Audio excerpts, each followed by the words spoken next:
नमस्ते बच्चों। आज हम शुरू करने जा रहे हैं कक्षा 11 का पाठ 3 वनस्पति जगत। इसमें हमें पढ़ना है वर्गीकरण के प्रकार। ये हमारा सबसे पहला टॉपिक है इस पाठ 3 का। देखो बच्चों, ये जो शब्द है वर्गीकरण, इससे आप परिचित हैं। वर्गीकरण का अर्थ होता है कि विभिन्न प्रकार के जो हमारे पास सजीव हमारे आसपास पाए जाते हैं, जैसे विभिन्न प्रकार के पादप और जंतु, इन पादप और जंतुओं को हम अनेक प्रकार की समानताओं, असमानताओं, विकासीय क्रम व अन्य गुणों के आधार पर, बहुत सारे अन्य गुणों को कंसिडर किया जाता है, ध्यान में रखा जाता है। तो अन्य गुणों के आधार पर हम सभी सजीवों को छोटे छोटे समूहों में विभाजित कर देते हैं, समूहों में विभाजित कर देते हैं। और ये जो समूह है, ये समूह कहलाते हैं वर्ग या ग्रुप्स। तो सजीवों को वर्गों में बांटना वर्गीकरण कहलाता है। ओके, अब देखो, वर्गीकरण जो है यह प्रक्रिया है एक जो सतत रूप से चलती आ रही है। जब से हमारी मानव सभ्यता का विकास होना शुरू हुआ, तब से मनुष्य ने अपनी उपयोगिता और अनुपयोगिता के आधार पर अपने पास पाए जाने वाले पेड़ पौधे और जंतुओं का अपने हिसाब से वर्गीकरण किया। ठीक है, लेकिन यहाँ पर इस पाठ में, क्योंकि हम विज्ञान के विद्यार्थी हैं, तो हम यहाँ पर वर्गीकरण के प्रकारों में उन वर्गीकरणों का अध्ययन करेंगे या उन वर्गीकरण तंत्रों का अध्ययन करेंगे जो वैज्ञानिक मापदंडों के आधार पर किए गए। तो इसमें बच्चों 3 वर्गीकरण हमारे सामने आते हैं। सबसे पहला है कृत्रिम यानी कि आर्टिफिशियल क्लासिफिकेशन सिस्टम, दूसरा है प्राकृतिक यानी कि नेचुरल क्लासिफिकेशन सिस्टम, और तीसरा है जातिवृत्तीय यानी कि फाइलोजेनेटिक क्लासिफिकेशन सिस्टम। ये जो 3 क्लासिफिकेशन सिस्टम है, इनका क्रमिक विकास हुआ। क्रमिक विकास मतलब सबसे पहले जो क्लासिफिकेशन सिस्टम आया वो था कृत्रिम या आर्टिफिशियल, इसके बाद में प्राकृतिक वर्गीकरण तंत्र, और फिर जातिवृत्तीय या फाइलोजेनेटिक क्लासिफिकेशन सिस्टम का विकास किया गया। ठीक है, तो सबसे पहले हम डिटेल पढ़ते हैं कृत्रिम या आर्टिफिशियल क्लासिफिकेशन सिस्टम की।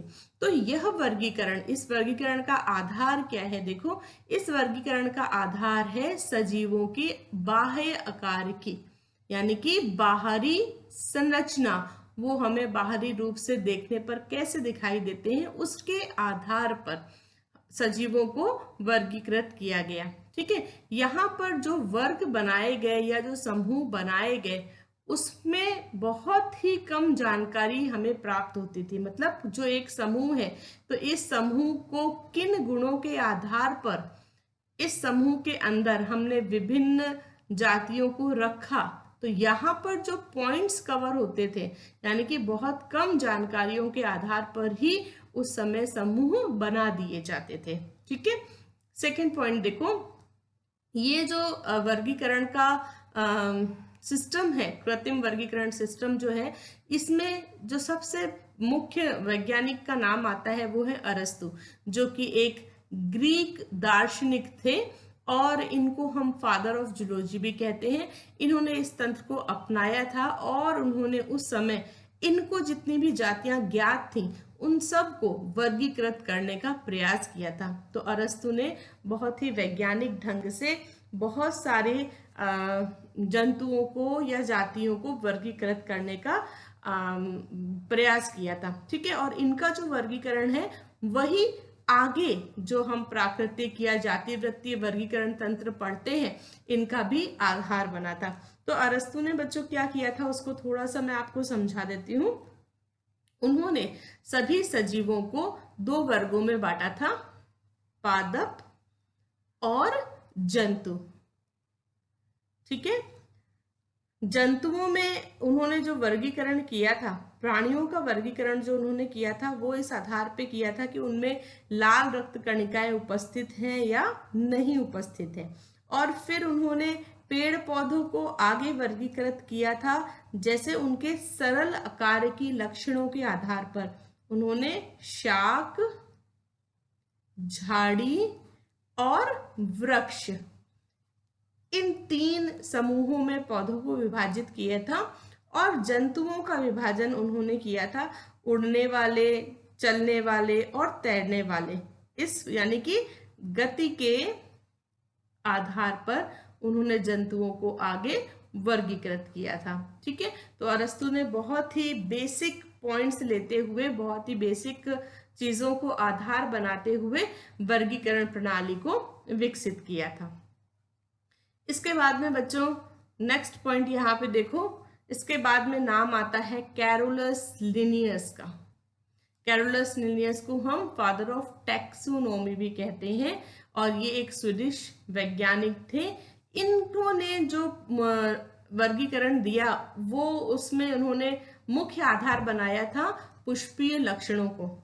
और इनकी लिखी हुई 2 पुस्तकें, एक है जेनेरा प्लैंटेनम 1737 में एंड सेकेंड इज स्पीशीज प्लैंटेनम 1753।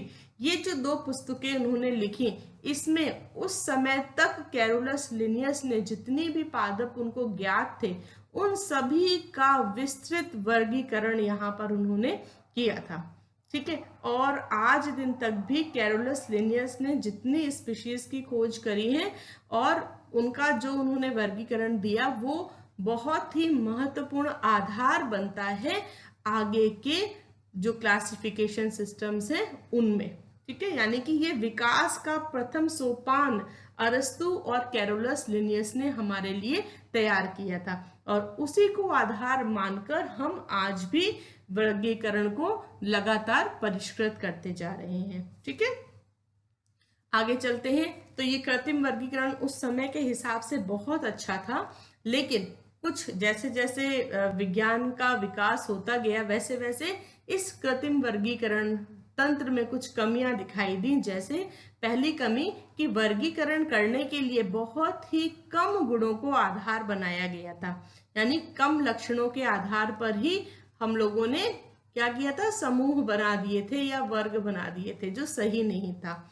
दूसरा, कायिक लक्षण और लैंगिक गुण दोनों को यहाँ पर समान महत्व दिया गया था, जबकि हम जानते हैं बच्चों कि कायिक लक्षण जो हैं ये हमारे पर्यावरण के हिसाब से थोड़े बहुत परिवर्तित होते रहते हैं, है ना। लेकिन इन्होंने कृत्रिम वर्गीकरण में इन्होंने इन दोनों को एक समान महत्व दिया था। कृत्रिम वर्गीकरण में क्या हुआ कि बहुत सी जो समीप संबंधित जातियां थीं जिनके बीच में बहुत ही क्लोज रिलेशन था, ऐसे जातियों को भी अलग अलग या दूर दूर रख दिया गया। क्यों? क्योंकि बहुत ही कम लक्षणों का अध्ययन किया गया था, है ना। तो इन कुछ कमियों को कृत्रिम वर्गीकरण में देखा गया और फिर धीरे धीरे वर्गीकरण के में जैसे सुधार हुआ तो एक नया वर्गीकरण तंत्र विकसित किया जिसको कहते हैं प्राकृतिक वर्गीकरण तंत्र। देखो यहाँ पर बाह्य आकारिकी के साथ साथ जो भी सजीव है उसकी आंतरिक संरचना, शरीर विज्ञान, भ्रूण विज्ञान और पादप रसायन विज्ञान, फिजियोलॉजी, एम्ब्रियोलॉजी, है ना, एनाटॉमी, इन सब को भी आधार बनाया गया। यानी कि हमने यहाँ पर वर्गीकरण करने के लिए कुछ लक्षणों को नहीं बल्कि बहुत सारे लक्षणों को या बहुत सारी चीजों का अध्ययन किया, उसके बाद में तुलना करके वर्गीकरण किया गया। ठीक है, तो ये इसका एक आप कह सकते हो मेरिट था, है ना, इसकी एक अच्छी खूबी थी। अब यहाँ पर जो नाम आता है वैज्ञानिक का प्राकृतिक या नेचुरल क्लासिफिकेशन सिस्टम में, तो वो नाम है Bentham and Hooker. Bentham, George Bentham और जोसेफ डॉल्टन हुकर, इन्होंने नेचुरल सिस्टम पर आधारित एक ऐसा वर्गीकरण प्रस्तुत किया था जो आज तक का बेस्ट क्लासिफिकेशन है। आज भी जब आप अभी हायर क्लासेस में जाओगे, बीएससी करोगे या प्लांट टैक्सोनॉमी में कुछ भी पढ़ोगे तो बैंथम एंड हुकर का जो क्लासिफिकेशन है वो बहुत ही प्रैक्टिकल है और आज भी वो प्रयोग में लाया जाता है। लेकिन इस वर्गीकरण में भी कुछ कमियां पाई गई। क्या कमियां पाई गई कि ये जो वर्गीकरण था इसमें सजीवों के विकास और जाति वृत्तीय समानताओं को ध्यान में नहीं रखा गया था।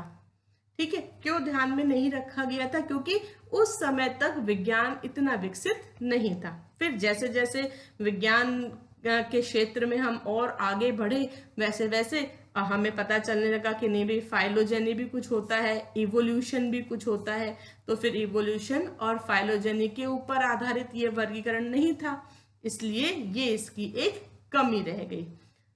तो कई जातियां जो विकास या जाति वृत्ति यानी कि फाइलोजेनी के आधार पर निकट संबंधी थी वो अलग अलग वर्गीकृत हो गई थी।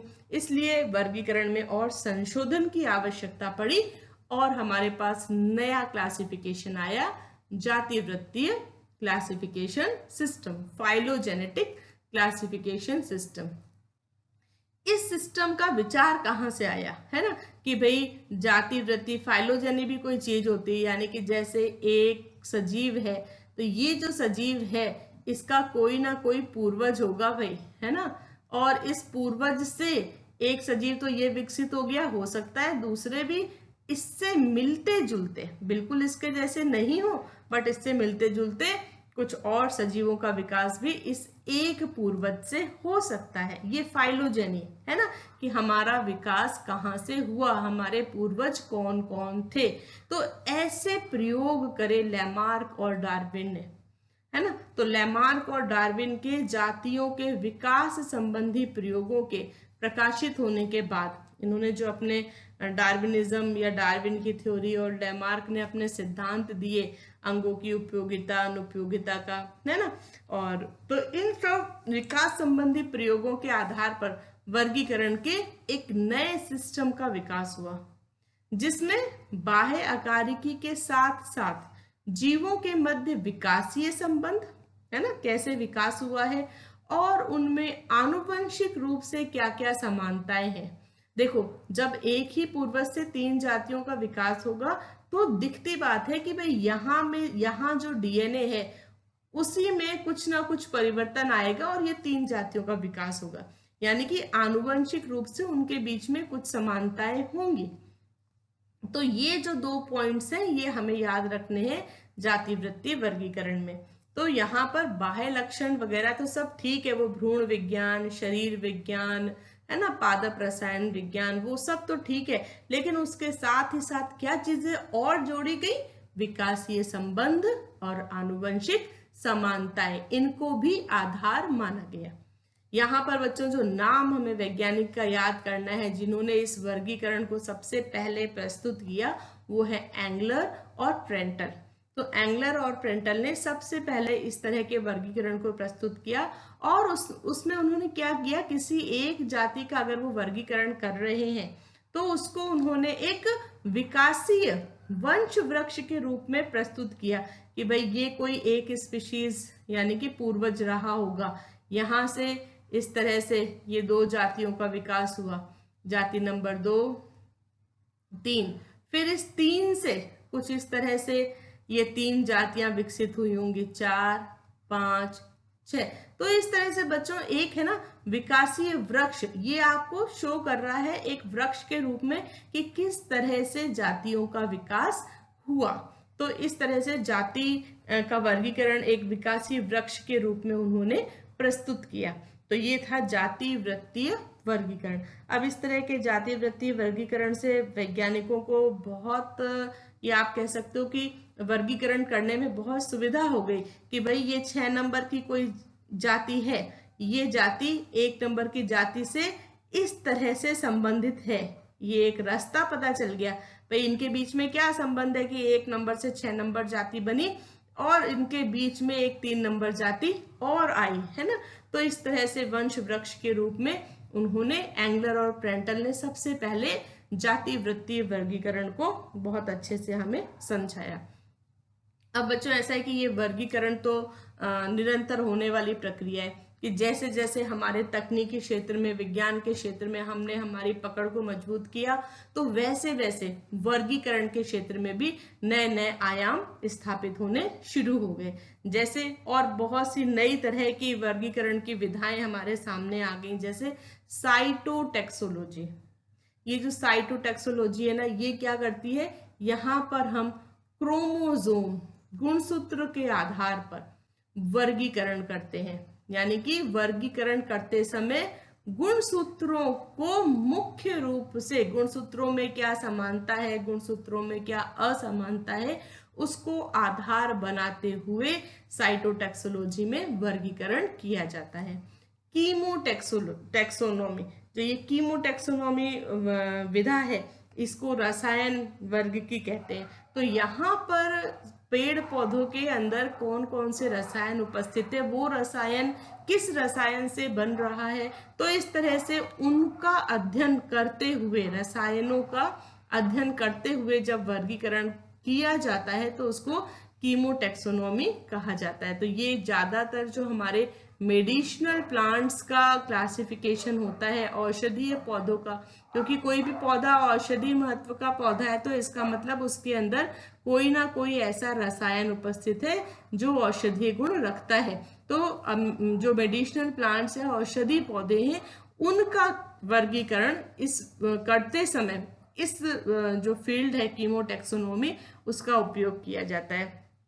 अब देखो, ये है हमारी एक न्यूमेरिकल टैक्सोनॉमी। न्यूमेरिकल टैक्सोनॉमी बच्चों, क्या इसको हम कहते हैं संख्यात्मक वर्ग की। संख्यात्मक वर्ग की में क्या किया जाता है कि सजीवों को, जो सजीवों के जितने भी गुण होते हैं, उनको एक विशेष अंक दिया जाता है। ठीक है, गुणों को क्या कर देते हैं हम, अंक दे देते हैं या कोड दे देते हैं, और फिर उन कोड या नंबरों के आधार पर कंप्यूटर की मदद से, यहाँ पर कंप्यूटर एनालिसिस का बहुत महत्वपूर्ण स्थान होता है, तो कंप्यूटर की मदद से उन नंबर्स यानी कि संख्याएं जो हमने दे रखी हैं या हमने जो कोड्स दे रखे हैं, उनका प्रयोग करते हुए विभिन्न प्रकार के जो जातियां हैं, स्पीशीज हैं, उनके बीच में संबंध स्थापित किया जाता है या उनको, उनके बीच में संबंधों का अध्ययन किया जाता है और वर्गीकरण किया जाता है।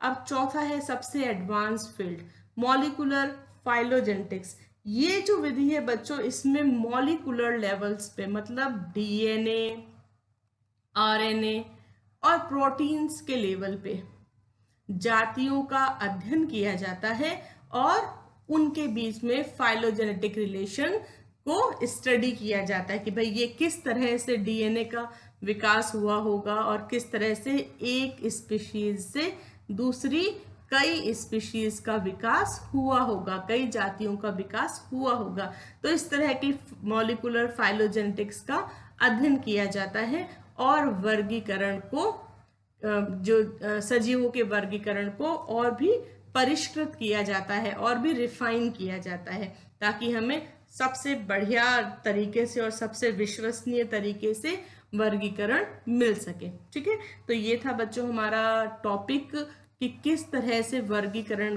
के प्रकार कौन कौन से होते हैं। अब ऐसा है बच्चों कि ये कोई ऐसी चीज नहीं है कि अब यहाँ तक हमने पढ़ लिया तो वर्गीकरण के प्रकार पूरे हो गए। वर्गीकरण तो एक सतत चलने वाली प्रक्रिया है। आज की तारीख में अगर हमारे पास कोई एक नई स्पीशीज मिल जाती है, हमें कोई एक नया जीव हमें मिल जाता है, तो उस जीव को हम कितने सारे हमारे पास आयाम हैं, उनके आधार पर हम उसका अध्ययन कर देंगे और उसको किसी न किसी वर्ग में रखने का प्रयास करेंगे। पर ऐसा भी हो सकता है कि हमने अभी तक जितना अध्ययन करके जितने आयाम निर्धारित करे हैं या जितने वर्ग बनाए हैं, वो जो नया सजीव मिले वो उन वर्गों में कहीं भी सेट नहीं हो, तो फिर क्या होगा, वर्गीकरण का जो ये तंत्र है उसमें परिवर्तन की आवश्यकता होगी और उस नए सजीव के लिए नए वर्ग का निर्माण भी किया जा सकता है। तो ये सतत चलने वाली प्रक्रिया है जो विज्ञान की तकनीकों में जैसे विकास होगा और जैसे जैसे सजीवों की नई स्पीशीज मिलेंगी, उसके आधार पर यह भी निरंतर परिवर्तनशील रहेगा। ठीक है, आशा करती हूँ आपको ये वीडियो समझ में आया होगा। अगर कोई प्रॉब्लम हो तो आप कमेंट बॉक्स में कमेंट छोड़ सकते हैं। तो मिलते हैं नेक्स्ट वीडियो लेसन में।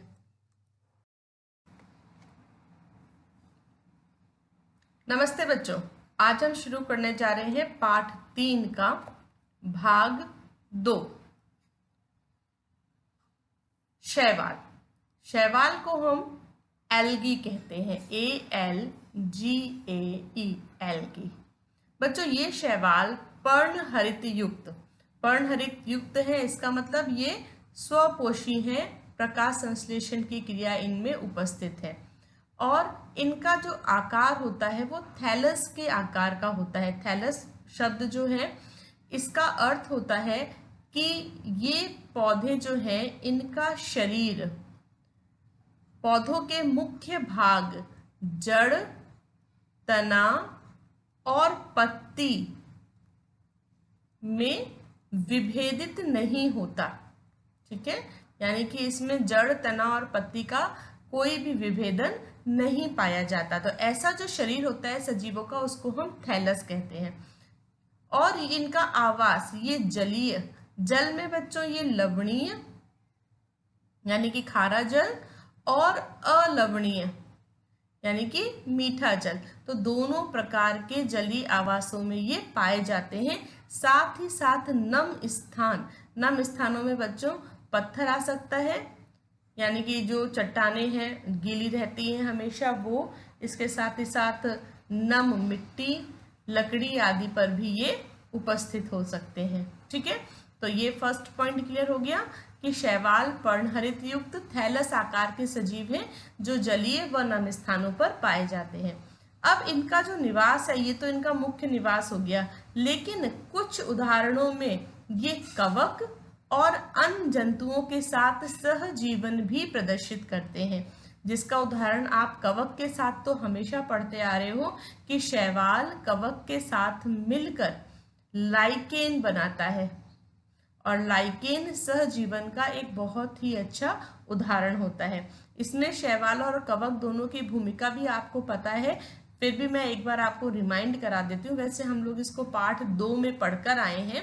तो शैवाल जो है वो यहाँ पर भोजन बनाने का कार्य करता है और जो कवक है यहाँ पर वो इस भोजन बनाने के लिए जो रॉ मटेरियल चाहिए, कच्ची सामग्री चाहिए, वो कच्ची सामग्री इस शैवाल को देने का कार्य करता है। यानी कि मिट्टी से जल व जो खनिज पदार्थों का अवशोषण है उसको अवशोषित करके शैवाल को उपलब्ध कराता है। ऐसा ही एक सहजीवन ये जंतुओं के साथ भी प्रदर्शित करता है, जिसमें नाम आता है स्लॉथ रीछ का। ये जो भालू की प्रजाति है इसके साथ में यह सहजीवन प्रदर्शित करता है। तो देखो यहाँ पर क्या होता है, जो भालू के फर होते हैं, बाल होते हैं शरीर पर, उन बालों, ये जो फर होते हैं ये नमी को अवशोषित कर लेते हैं, नमी को अवशोषित कर लेते हैं और गीले हो जाते हैं। अब इन गीले बालों के अंदर तो नहीं, ऊपर की तरफ विभिन्न प्रकार के जो शैवाल हैं वो ग्रो कर लेते हैं। तो ये जो इसके फर हैं इनका कलर कुछ हरा भूरा सा हो जाता है, ग्रीन ब्राउन कलर का हो जाता है। ठीक है, तो ये शैवाल को तो आवास मिल गया। अब इससे इस रीछ को क्या फायदा है, जब रीछ का कलर ऐसा भूरा हरा सा हो गया तो इसको पेड़ पौधों के बीच में छुपने में सहायता मिलती है, जिससे यह अपनी शत्रुओं से रक्षा कर सकता है। ठीक है, तो इस तरह से शैवाल कुछ जंतुओं और कवक के साथ में सहजीवन को भी प्रदर्शित करता है। क्लियर हुआ ये पॉइंट? चलो आगे चलते हैं, सेकंड पॉइंट देखते हैं। शैवाल एक कोशिक या बहुकोशिक हो सकते हैं। ये स्वतंत्र रूप से भी रहते हैं। जब ये एक कोशिक या बहुकोशिक है तो पानी के अंदर स्वतंत्र रूप से रह रहे हैं, या फिर ये कॉलोनीज बना लेते हैं, यानी कि बहुत सारे इंडिविजुअल्स, ये जैसे मैं यहाँ पर मैंने ये 6 गोले बनाए हैं, जो मान लो 6 इंडिविजुअल शैवाल को या शैवाल की सेल को प्रदर्शित कर रहे हैं, तो ये आपस में जुड़ के रहेंगे, कॉलोनी बना के रहेंगे। या फिर इनका जो आकार होता है वो तंतुमय होता है। तंतुमय कैसे कि एक कोशिका, इस एक कोशिका के साथ में दूसरी कोशिका, तीसरी कोशिका, इस तरह से कोशिकाएं आपस में जुड़ के और ऐसा फिलामेंट या तंतु का निर्माण कर लेती हैं। और कई शैवाल बहुत विशालकाय होते हैं और विशालकाय में भी इनका जो आकार होता है वो अगर हम इसको नापे, लंबाई को नापे तो लगभग कई बार तो 100 मीटर लंबे तक भी ये तंतु और विशालकाय शरीर के शैवाल पाए जाते हैं। तो यानी कि शैवाल का जो शरीर का आमाप है, साइज है, उसमें बहुत वेरिएशन उपलब्ध है। कहाँ तो एक कोशिका माइक्रोस्कोपिक जो हमें सूक्ष्मदर्शी से देखने पर ही दिखाई देगी, और कहाँ 100 मीटर लंबाई के विशालकाय शरीर के शैवाल। ठीक है, तो इसमें बहुत ज्यादा विविधता पाई जाती है। ठीक है, अगर हम इसके कुछ उदाहरण देखें तो अगर एक कोशिक की बात करें तो क्लेमाइडोमोनास,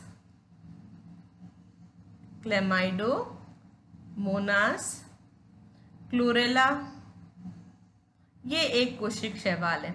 बहुकोशिक में, अच्छा ये एक कोशिक है और ये स्वतंत्र रूप से रहते हैं। कॉलोनी की बात करें तो कॉलोनी में वॉल्वॉक्स, तंतु में बात करें फिलामेंट के जैसे दिखाई देने वाले तो स्पाइरोगायरा,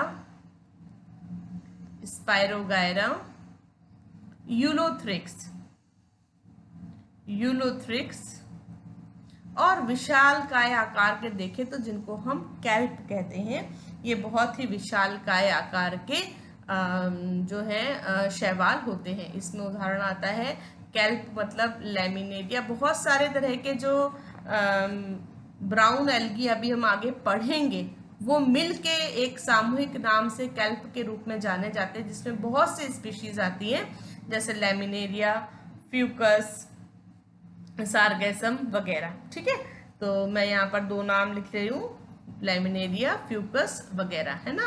ये सारे के सारे कौन से एल्गी होते हैं? ये होते हैं ब्राउन एल्गी, जो बहुत ही आकार में बड़े होते हैं और कैल्प कहलाते हैं। ओके, तो ये था एक जनरल इंट्रोडक्शन शैवाल के बारे में। चलो आगे चलते हैं और देखते हैं शैवाल में जनन। शैवाल में जनन कायिक, अलैंगिक और लैंगिक तीनों तरह से पाया जाता है। कायिक जनन बहुत ही सिंपल होता है, जिसको कि हम कहते हैं विखंडन विधि। इसमें क्या है कि जैसे ये शैवाल का तंतु है, अब इस तंतु का अगर कोई भी भाग टूट के अलग हो गया, विखंडित हो गया, तो ये एक भाग वापस पूरे नए शैवाल के तंतु का निर्माण कर लेगा। ठीक है, इसको हम कहते हैं विखंडन, एक छोटे खंड से नए शैवाल का विकास होना। दूसरा है बच्चों अलैंगिक जनन। अलैंगिक जनन बच्चों इसमें स्पोर्स के माध्यम से होता है। स्पोर यानी कि बीजाणु के द्वारा होता है।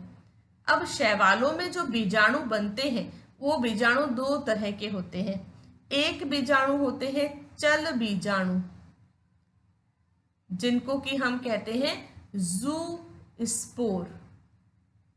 ठीक है, चल यानी कि ये चल सकते हैं तो इनके पास चलने के लिए इस तरह की कशाभिका उपस्थित होती है, जिसकी सहायता से ये क्या है, ये कशाभिका है, फ्लैजिला है, तो फ्लैजिला या कशाभिका की सहायता से ये चल सकते हैं। और दूसरे कहलाते हैं अचल बीजाणु,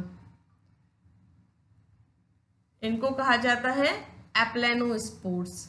ये चल नहीं सकते मतलब इनके पास फ्लैजिला अनुपस्थित है। ओके, तो अलैंगिक जनन बीजाणुओं के माध्यम से होता है, और जब पर्यावरण में परिस्थितियां इनके अनुकूल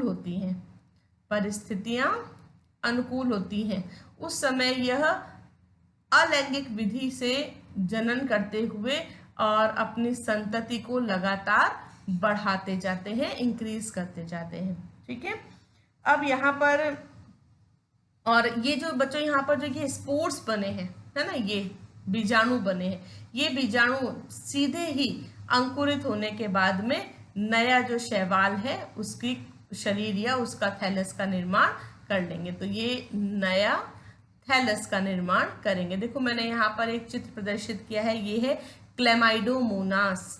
क्लेमाइडोमोनास में क्या, यहाँ पर मैं आपको अलैंगिक जनन दिखा रही हूँ चल बीजाणुओं के द्वारा। ये चल बीजाणु है, इनमें फ्लैजिला उपस्थित है। और ये जो आपको एक कोशिका दिख रही है, ये एक कोशिका थी क्लेमाइडोमोनास की, क्लेमाइडोमोनास, ठीक है। तो इस एक कोशिका के अंदर जो जीव द्रव्य था उसकी सहायता से बहुत सारे बीजाणु इस एक कोशिका के अंदर बन गए। कब बन गए? जब परिस्थितियां अनुकूल होती हैं, ठीक है।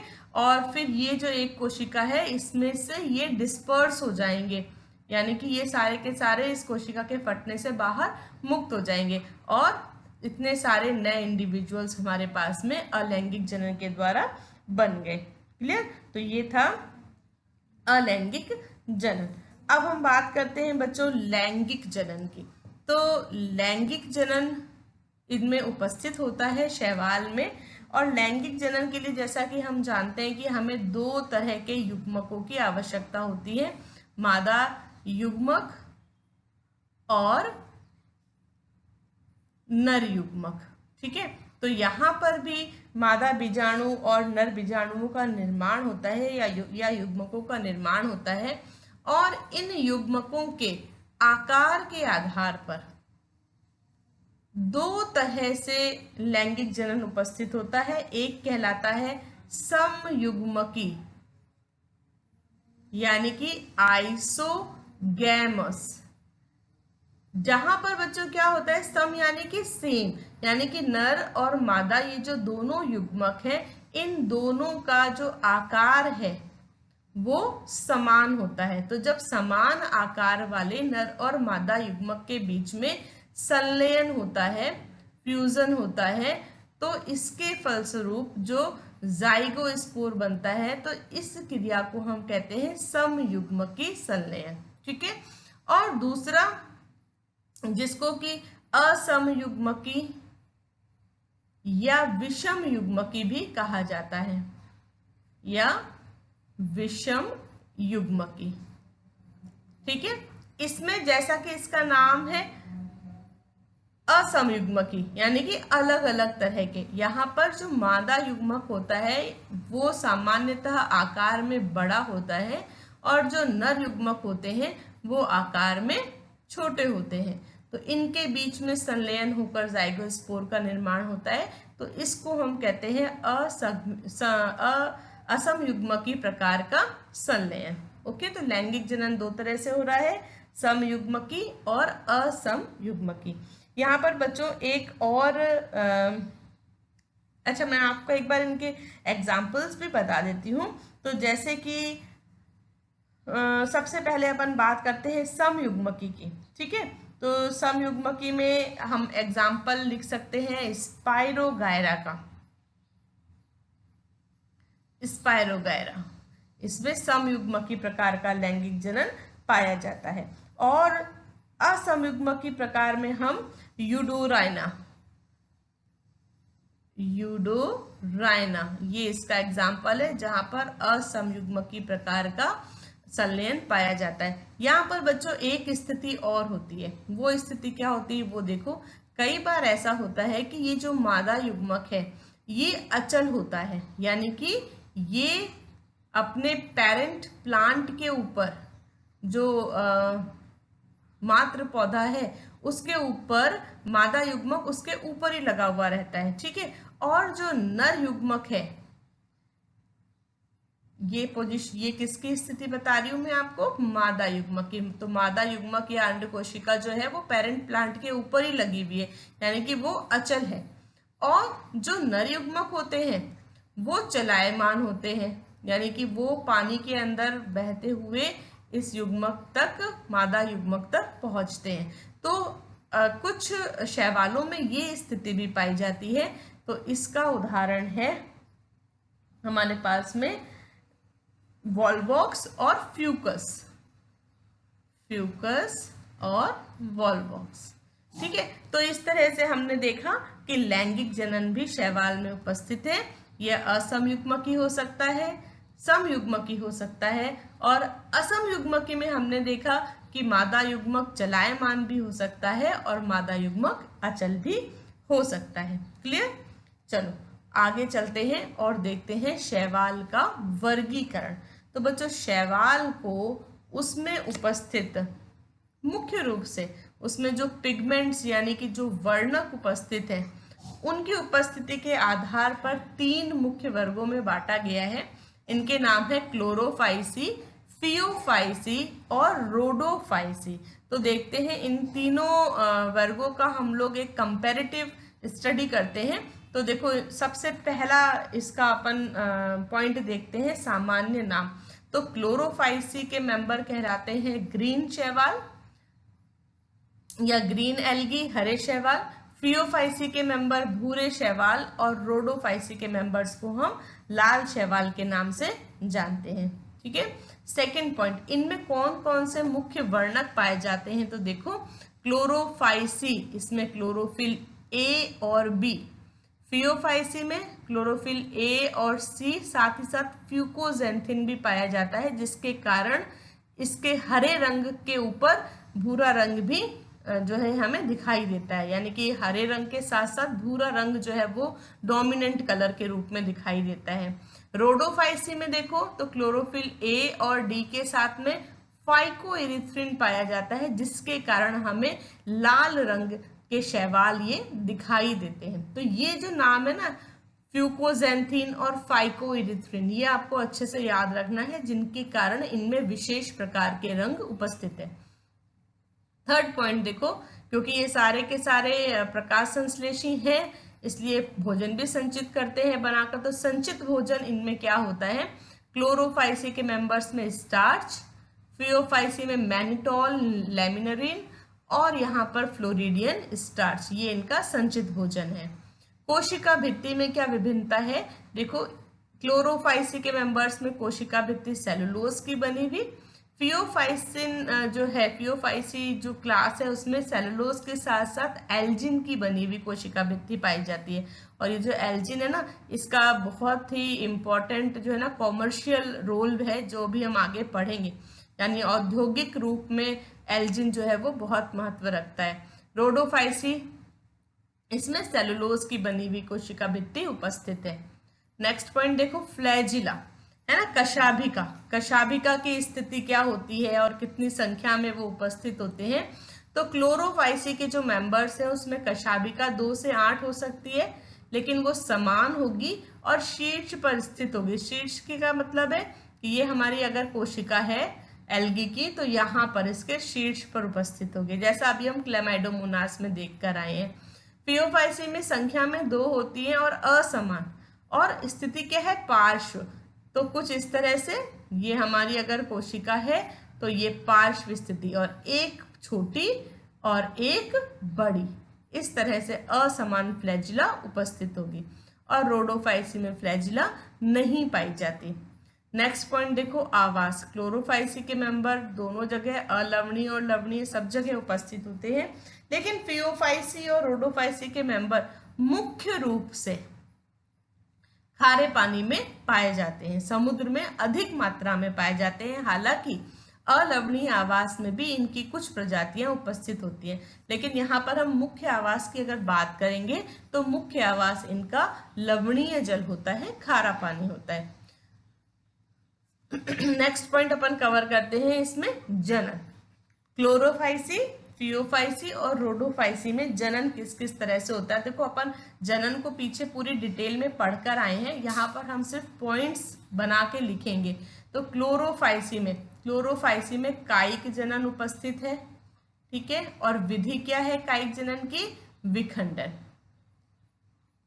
क्लियर? ये पॉइंट यहाँ पे भी है और यहाँ पर भी है, क्योंकि कायिक जनन विखंडन के द्वारा सभी प्रकार की एल्गी में उपस्थित होता है। अपन बात करेंगे अलैंगिक जनन की। तो अलैंगिक जनन यहाँ पर फ्लैजिला युक्त जू स्पोर से होता है, ठीक है। तो यानी कि यहाँ पर चलायमान स्पोर्स, जू स्पोर्स फ्लैजिला वाले उपस्थित होते हैं, और जिनके माध्यम से अलैंगिक जनन यहाँ पर होता है। इसी तरह से यहाँ पर भी अलैंगिक जनन जू स्पोर्ट्स के द्वारा ही होता है। लेकिन इन दोनों में अंतर क्या है, यहाँ जो जू स्पोर्ट्स होते हैं इनमें फ्लैजिला समान होती है, मतलब समान आकार की होती है। दोनों फ्लैजिला की साइज सेम होती है और फ्लैजिला शीर्ष पर पाई जाती है, टिप पर पाई जाती है, ये पोजीशन। और यहाँ पर जू स्पोर तो है लेकिन फ्लैजिला साइड में प्रेजेंट है और एक फ्लैजिला छोटी है और एक फ्लैजिला बड़ी है। ओके, तो ये दोनों में अंतर है। और जैसा कि अपन रोडोफाइसी में जानते हैं कि फ्लैजिला होती ही नहीं है, अभी अपन पढ़कर आए हैं, है ना। तो यहाँ पर अलैंगिक जनन तो होता है लेकिन अचल बीजाणु के द्वारा होता है। क्लियर? जू स्पोर्ट्स को हिंदी में क्या कहते हैं? चल बीजाणु। तो यहाँ पर दोनों जगह तो चल बीजाणु के द्वारा हो रहा है और जबकि रोडोफाइसी में अचल बीजाणु के द्वारा हो रहा है। चलो थर्ड पॉइंट करते हैं अपन इसका क्लियर, लैंगिक जनन। तो लैंगिक जनन बच्चों यहाँ पर दोनों तरह से हो सकता है, समयुग्मकी आइसोगैमस और एनाइसोगैमस यानी कि असमयुग्मकी। किसी भी तरह से जो अपन पीछे डिटेल पढ़कर आए हैं तो दोनों प्रकार से लैंगिक जनन यहाँ पर संभव होता है। और यहाँ पर देखें तो यहाँ पर भी लैंगिक और अलैंगिक जनन दोनों प्रकार से हो सकता है। यहाँ पर अपन आते हैं तो देखो यहाँ पर लैंगिक जनन में यहाँ अचल युग्मक उपस्थित होते हैं। ये यहाँ पर बहुत इंपॉर्टेंट पॉइंट है, अचल युग्मक। ठीक है, तो यहाँ पर लैंगिक जनन जो है अचल युग्मकों के माध्यम से होता है और समयुग्मकी आइसोगैमस जो टाइप है, समयुग्मकी संलयन, ये यहाँ पर नहीं पाया जाता। ठीक है, तो समयुग्मकी संलयन लैंगिक जनन में यहाँ अनुपस्थित होता है, केवल असमयुग्मकी पाया जाता है और जिसमें सामान्यतः जो मादा युग्मक है वो अचल युग्मक के रूप में पाया जाता है। ठीक है, यानी कि प्लांट बॉडी के ऊपर मादा युग्मक लगा रहेगा और जो नर युग्मक होगा वो जल के माध्यम से इस मादा युग्मक तक पहुंचेगा, है ना। जैसा कि अपन पॉलिनेशन पढ़ते हैं ना, ठीक उसी तरह से।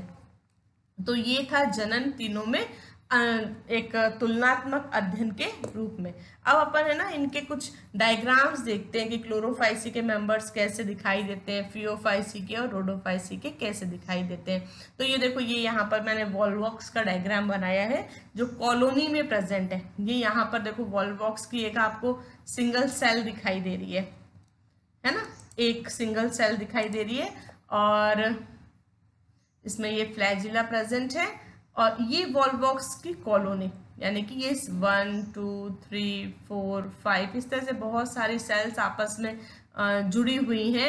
ये सब इसकी वॉल्वॉक्स की कोशिकाएं हैं जो आपस में एक जाल के रूप में गुथी हुई है, कॉलोनीज के रूप में पाई जाती है। ठीक है, नेक्स्ट देखते हैं ये कौन सी एल्गी है। ये है हमारी ग्रीन एल्गी। ठीक है, हरे शैवाल। ये मैंने क्लेमाइडोमोनास बनाया है जो स्वतंत्र रूप से रहता है, ये भी हमारा ग्रीन एल्गी है। ये देखो laminaria, brown algae. Brown algae में क्या होता है बच्चों कि इनमें ये एक स्पेशल कैरेक्टर है, देखो होल्ड फास्ट और स्ट्राइप और फ्रॉन्ड, ये नाम पढ़ रहे हो। अपन ने कहा था ना कि इनका शरीर कैसा होता है, शैवालों का शरीर थैलस जैसा होता है, यानी कि इनके पास में ना तो रूट है, ना स्टेम है और ना इनके पास में लीव्स है, ये कुछ भी नहीं है। तो इनके जैसे कुछ स्ट्रक्चर्स यहाँ पर डेवलप होने शुरू हो जाते हैं, जिसमें सबसे पहला है होल्ड फास्ट जो सबस्ट्रेट या आधार का काम करता है। फिर हमें यहाँ पर छोटा सा एक स्टेम जैसा वृंत दिखाई देता है जिसको हम स्ट्राइप कहते हैं। तो ये तो सबस्ट्रेट है जो इसको आधार से जोड़ने का काम करेगा। ठीक है, आधार से जोड़ना। फिर ये स्ट्राइप है, फिर ये फ्रॉन्ड। फ्रॉन्ड क्या होता है, ये लीफ जैसा, पत्ती जैसी संरचना है। या क्यों इसको हम पत्ती जैसा क्यों कहते हैं, क्योंकि ये दिखाई पत्ती के जैसा देता है, लेकिन इसमें कोई वेस्कुलर बंडल वगैरह कुछ भी नहीं पाए जाते, लेकिन ये प्रकाश संश्लेषण करता है। क्लियर? तो ये फ्रॉन्ड, ये जो नाम है ना, ये हमें यहाँ से याद करने, होल्ड फास्ट, स्ट्राइप एंड फ्रॉन्ड्स। एक पॉइंट मैं आपको ग्रीन एल्गी में बताना भूल गई बच्चों, यहाँ एक बार वापस हम ग्रीन एल्गी को देखते हैं। ये जो आपको ग्रीन कलर का पोर्शन दिखाई दे रहा है, ये है हरित लवक या क्लोरोप्लास्ट। तो बच्चों जो ग्रीन एल्गी होती है, हरे शैवाल होते हैं, इसमें बहुत तरह तरह के क्लोरोप्लास्ट पाए जाते हैं। जैसा कि यहाँ पर आपको कप के आकार का क्लोरोप्लास्ट दिखाई दे रहा है। कुछ जंतु ऐसे होते हैं जिसमें से सर्पिलाकार क्लोरोप्लास्ट आपको दिखाई देगा, ठीक है। कुछ में इस तरह से क्लोरोप्लास्ट हमें दिखाई देता है, इस तरह का क्लोरोप्लास्ट हमें दिखाई देता है। तो क्लोरोप्लास्ट का जो आकार है उसमें बहुत विभिन्नता पाई जाती है। और साथ ही साथ क्लोरोप्लास्ट में पायरिनॉइड पाए जाते हैं। ये देखो पायरिनॉइड यहाँ मैंने मेंशन करा हुआ है ना। पायरिनॉइड क्या होते हैं? ये विशेष प्रकार के स्टार्च होते हैं, स्टार्च, ओके। तो इसके रूप में ये भोजन को इकट्ठा करने का काम करते हैं। तो ये एक इम्पॉर्टेंट पॉइंट था ग्रीन शैवाल या भूरे शैवाल का। तो ये था हमारा लैमिनेरिया।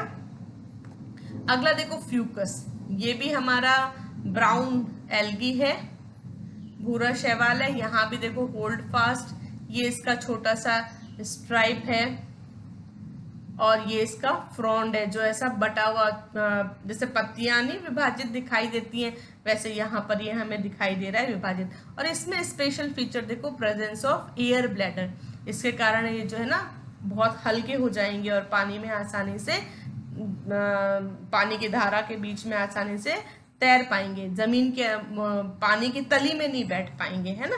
तो हल्का बनाने के लिए इस तरह के एयर ब्लैडर्स भी यहाँ पाए जाते हैं। ये देखो डिक्टियोटा, बच्चों डिक्टियोटा ये भी हमारा एक ब्राउन एल्गी है, भूरा शैवाल है। तो इसमें भी इस तरह से होल्ड फास्ट, स्ट्राइप और फ्रॉन्ड उपस्थित है।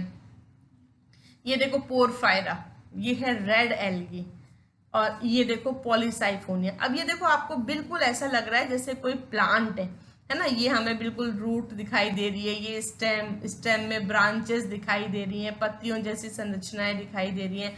लेकिन ना तो ये रूट है, ना ये स्टेम है और ना ये लीव्स है, क्योंकि इनकी बॉडी थैलस जैसी है। लेकिन कुछ इस तरह की संरचनाओं में इसमें विभेदन थोड़ा शुरू हुआ है ना।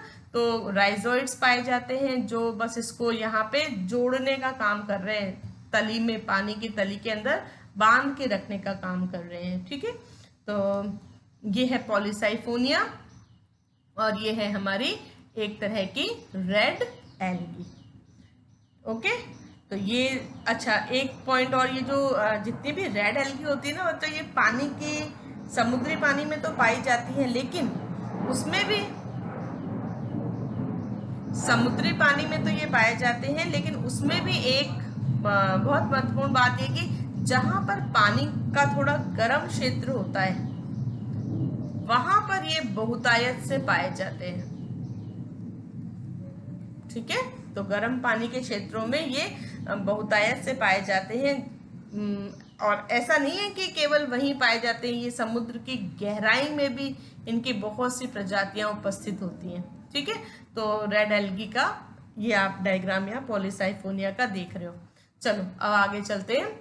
और ये जो हमने तरह तरह के शैवाल देखे, इनका महत्व क्या है हमारे जीवन में, तो वो देखते हैं। तो सबसे पहले हम डिस्कस करते हैं इनके पर्यावरणीय महत्व का, कि पर्यावरण में ये क्या महत्वपूर्ण भूमिका निभाता है। तो देखो, क्योंकि ये प्रकाश संश्लेषी हैं, तो पृथ्वी पर प्रकाश संश्लेषण से जितनी भी कार्बन डाइऑक्साइड का स्थिरीकरण हो रहा है ना, उसका लगभग आधा भाग इन शैवालों के द्वारा फिक्स किया जाता है, ठीक है।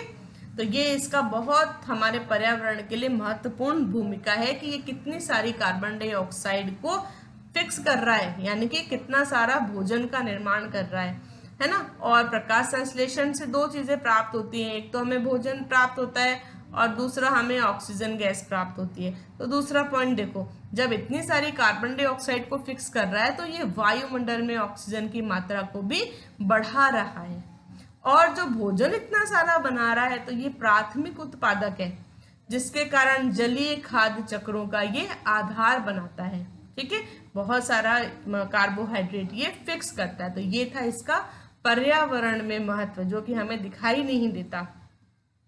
नेक्स्ट देखते हैं इनका आर्थिक महत्व क्या है। तो बच्चों आर्थिक रूप से ये हमारे लिए बहुत उपयोगी होते हैं।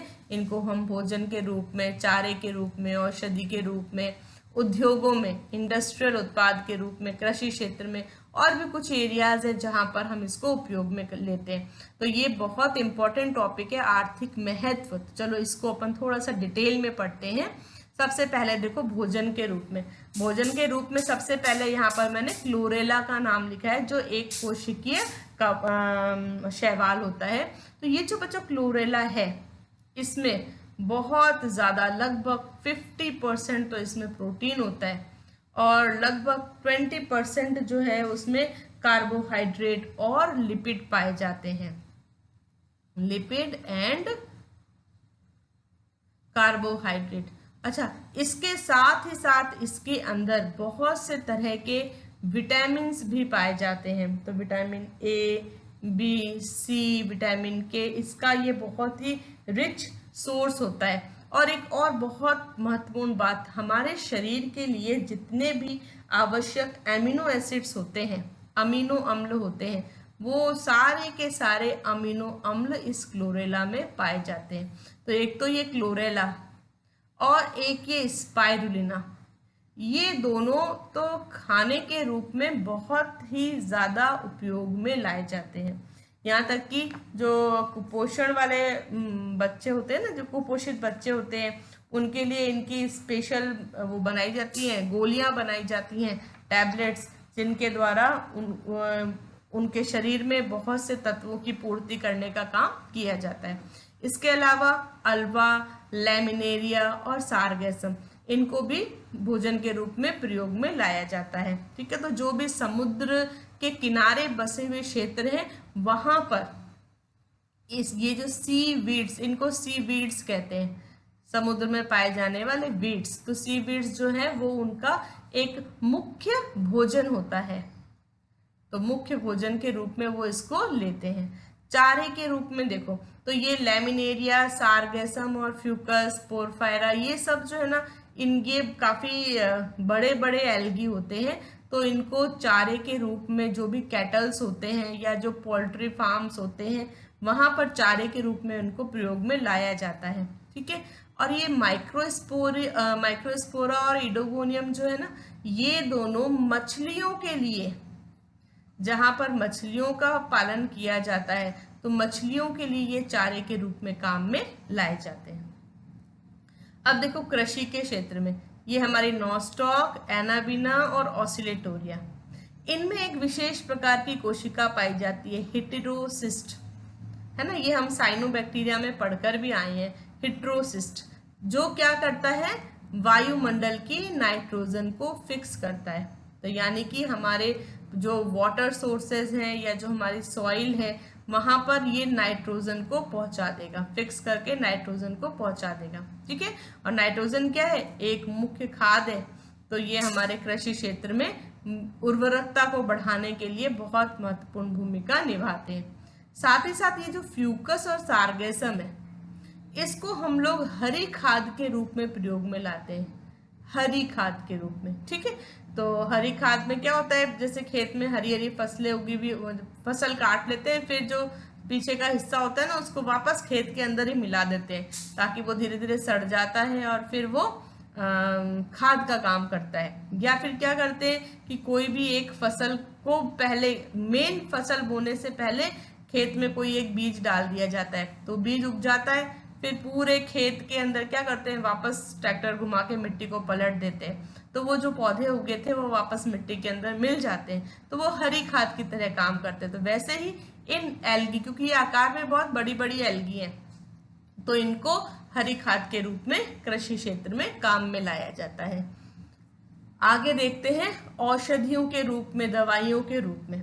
तो देखो कौन कौन सी दवाइयां हमारे पास इनसे बनती हैं वो पढ़ते हैं अपन। क्लोरेला, क्लोरेला से एक एंटीबायोटिक बनाई जाती है, क्लोरेलिन। फिर लेमिनेरिया, लेमिनेरिया से भी एक एंटीबायोटिक मिलती है। और ब्लड एंटीकोगुलेंट, ब्लड एंटीकोगुलेंट का मतलब क्या है, रक्त का थक्का जमने से रोकने वाला। ठीक है, तो ऐसा एक जो है केमिकल इससे निकाला जाता है। इसी तरह से रेड एल्गी का एक प्रकार है कोरेलिना। इसका प्रयोग करके किडनी और हमारे जो ब्लैडर्स हैं और श्वसन संबंधी कुछ बीमारियां हैं, फेफड़ों से संबंधित कुछ बीमारियां हैं, तो उसके ट्रीटमेंट में इसको प्रयोग किया जाता है, इसके एक्सट्रैक्ट को प्रयोग किया जाता है। पॉलीसाइफोनिया, अभी अपन ने वो पेड़ जैसी एल्गी देखी थी ना, उसका प्रयोग उसको उसके अंदर जो है ना एंटी बैक्टीरियल प्रॉपर्टी यानी बैक्टीरिया को वो खत्म करता है। इसी तरह से रेड एल्गी में जिलेडियम और ग्रेसिलेरिया, ये दोनों नाम याद जरूर करना।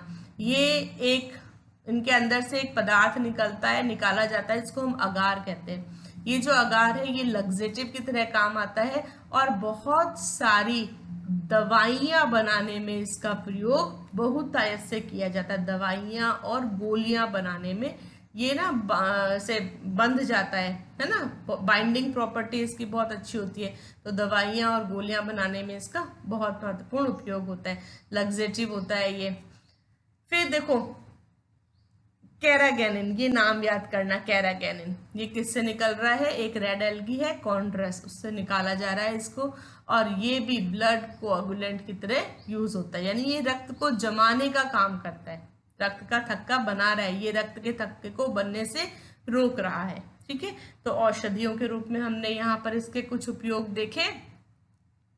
आगे चलते हैं, देखो इंडस्ट्रियल रूप में यहाँ पे ये जो आयोडीन था ना, ये भी अपन को वहाँ औषधियों में लेना चाहिए था, ये गलती से यहाँ आ गया है बच्चों, पहले अपन इसी को ही पढ़ लेते हैं। तो देखो आयोडीन भी एक लेमिनेरिया से निकाली जाती है, लेमिनेरियल्स के जो मेंबर हैं ब्राउन एल्गी के, उससे आयोडीन भी निकाली जाती है, जिसका प्रयोग थायराइड और गोइटर, आयोडीन की कमी से हो जाता है ना घेंगा रोग, तो इन रोगों को ठीक करने में इसका प्रयोग किया जाता था। इस पॉइंट को आप औषधियों के साथ लिखना।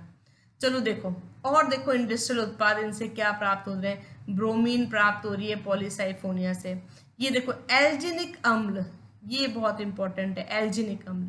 एल्जिनिक अम्ल जो है ना किससे मिल रहा है, जितने भी ब्राउन एल्गी होते हैं ना, लेमिनेरिया, सारगेसम, फ्यूकस, जिनको हम कैल्प भी कहते हैं, तो इनसे इस तरह का एल्जिनिक एसिड अपन ने पढ़ा था ना कि इनकी जो बनी हुई है वो कोशिका भित्ति बनी हुई है, उसमें सेलुलोज के साथ में एल्जिन है, और मैंने कहा था ना बाद में बताऊंगी, तो ये वही एल्जिनिक एसिड वहां से निकाला जा रहा है ना, जिसके कारण ये जो एल्जिनिक एसिड है इसकी बहुत अच्छी प्रॉपर्टी होती है, ये थिकर, किसी भी चीज को गाढ़ा करना है तो कर लेगा, किसी भी चीज का इमल्शन बनाना है तो बना देगा, या किसी चीज को जेल की तरह जमाना है तो जमा देगा।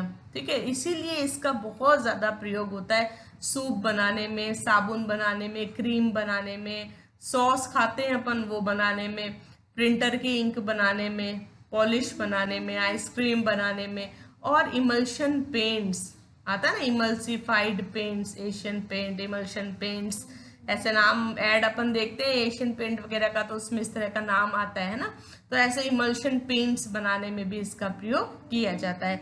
अब देखो रेड एल्गी, जिलेडियम और ग्रेसिलेरिया, इससे ये अगार का एक यूज तो अपन मेडिसिनल में पढ़कर आए हैं ना, गोलियां वगैरह बनाई जाती हैं, लग्जेटिव बनाया जाता है। अगार को प्रयोगशालाओं में भी बहुत बड़ी मात्रा में प्रयोग किया जाता है। जितने भी संवर्धन माध्यम बनाए जाते हैं, न्यूट्रिएंट माध्यम बनाए जाते हैं टिश्यू कल्चर में, है ना, टिश्यू कल्चर में या माइक्रोब्स की स्टडी करने में, माइक्रोबायोलॉजी में, तो उन सब संवर्धन माध्यम के अंदर अगार को मिलाया जाता है, और संवर्धन माध्यम को सेमी सॉलिड यानी कि थोड़ा सा बिल्कुल ठोस नहीं, अर्ध ठोस सेमी सॉलिड बनाया जाता है, ताकि उसके अंदर टिश्यू को, माइक्रोब्स को, सेल्स को उगाया जा सके। तो इसका अगार का बहुत कॉमर्शियल यूज होता है। ठीक है, अभी अपन ने कैरागिन भी पढ़ा था पीछे, एंटीकोगुलेंट बनाया जाता है। साथ ही साथ ये जो कैरागिन है ये आइसक्रीम्स में, चॉकलेट्स में, टूथपेस्ट में भी यूज होता है, क्योंकि ये बहुत अच्छा इमल्सिफायर होता है। ठीक है, अब देखो एक दो पॉइंट लास्ट बच रहे हैं हमारे अन्य उपयोग में, तो सीवेज डिस्पोजल में। तो ये बच्चों क्लोरेला और क्लेमाइडोमोनास, ये कैसी एल्गी है, प्रकाश संश्लेषी है, तो ये जब सीवेज के साथ में मिला दिया जाता है इनको, तो ये वहां पे क्या काम करते हैं, कुछ आप अंदाजा लगा सकते हो सीवेज में इनका क्या रोल होता होगा। ये ऑक्सीजन की उपलब्धता को बढ़ाती हैं, ऑक्सीजन की उपलब्धता को बढ़ाती है ना, क्योंकि प्रकाश संश्लेषण से ऑक्सीजन मुक्त करेंगी और ऑक्सीजन की उपलब्धता को बढ़ाएंगी। अब इस ऑक्सीजन की उपलब्धता से क्या होगा, बहुत से तरह के जो हमारे एरोबिक बैक्टीरिया हैं, एरोबिक बैक्टीरिया, वहाँ जो सीवेज है उसमें एरोबिक बैक्टीरिया है, ये बहुत ही सक्रिय रूप से कार्य कर पाएंगे। ठीक है, तो वहां पर इनका प्रयोग किया जाता है। स्पेस में, स्पेस रिसर्च में ये दो तरह से काम आता है। एक तो ये न्यूट्रिएंट का सोर्स होता है, फूड प्रोवाइड कराता है, और दूसरा ये ऑक्सीजन भी प्रोवाइड कराने के लिए इसके ऊपर काम चल रहा है। ठीक है, तो ये सारे थे हमारे एल्गी के आर्थिक महत्व, शैवाल का आर्थिक महत्व। अब लास्ट टॉपिक छोटा सा हम कवर करते हैं, शैवाल में पीढ़ी एकांतरण।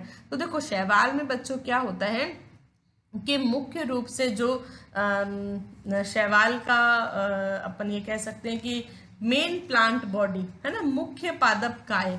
तो मुख्य पादप काय युग्मकोद्भिद होती है, युग्मकोद्भिद है ना, गैमिटोफिटिक होती है। इसको इंग्लिश में क्या लिखते हैं, गैमिटोफाइट। तो मुख्य पादप, मेन प्लांट बॉडी या मुख्य पादप काय जो है वो है गैमिटोफाइट। अब ये जो हमारा गैमिटोफाइट है ये बहुत लंबा समय रहता है और लैंगिक जनन से अगर यहाँ पर जाइगोस्पोर बन रहा है, ये क्या हो गया, डिप्लॉइड 2n, और ये गैमेटोफाइट है हैप्लॉइड।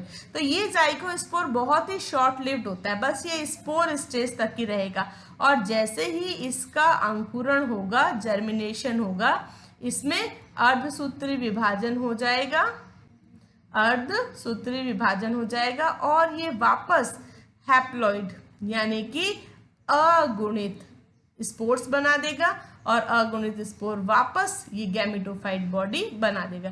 तो द्विगुणित अवस्था बहुत थोड़े समय तक रहती है और यह अप्रभावी रहती है। ये हमें ऐसा ऑब्जर्व नहीं होता है कि भाई ये द्विगुणित अवस्था इतने लंबे समय तक रही है।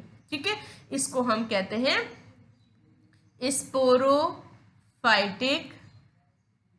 जनरेशन। ठीक है, ये स्पोरोफिटिक जनरेशन या स्पोरोफाइटिक जनरेशन जो है बीजाणुभिद, जिसको आप हिंदी में कहते हो बीजाणुभिद। तो ये जो बीजाणुभिद अवस्था है ये बहुत थोड़े समय तक रहती है और केवल इस जाइगोस्पोर यानी कि युग्मनज के द्वारा ही रिप्रेजेंट की जाती है। ठीक है, और मेन प्लांट बॉडी अगुणित होती है। तो शैवाल में पीढ़ी एकांतरण यानी कि हैप्लॉइड के बाद डिप्लॉइड, डिप्लॉइड के बाद वापस हैप्लॉइड, अगुणित के बाद में गुणित, अगुणित के बाद में ये गुणित अवस्था, द्विगुणित अवस्था, और द्विगुणित के बाद में वापस अगुणित अवस्था। ये दोनों अवस्थाओं में एकांतरण तो पाया जाता है, लेकिन जो डिप्लॉइड या द्विगुणित अवस्था है वो अप्रभावी होती है। ठीक है, तो इस तरह से शैवाल में अस्पष्ट पीढ़ी एकांतरण उपस्थित होता है, अस्पष्ट पीढ़ी एकांतरण इसमें पाया जाता है। ठीक है, ये पॉइंट समझ में आया अस्पष्ट पीढ़ी एकांतरण का। और यहाँ पर पीढ़ी एकांतरण में एक चीज एक छोटा सा पॉइंट मैं आपको और यहाँ पर लिखाऊंगी कि ये जो पीढ़ी एकांतरण का पैटर्न है, जीवन चक्र का पैटर्न है, इसको हम कहते हैं अगुणितक, अगुणितक जीवन चक्र। ठीक है, haplontic, haplontic life cycle. Okay, तो ये था हमारा शैवाल के बारे में वीडियो लेसन। आशा करती हूँ आपको समझ में आया होगा, और कोई कंफ्यूजन रह गया हो तो आप कमेंट बॉक्स में कमेंट करके मुझसे पूछ सकते हैं। मिलते हैं। नमस्ते बच्चों, आज हम शुरू करने जा रहे हैं पाठ 3 का भाग 3, जिसमें हम पढ़ेंगे ब्रायोफाइटा।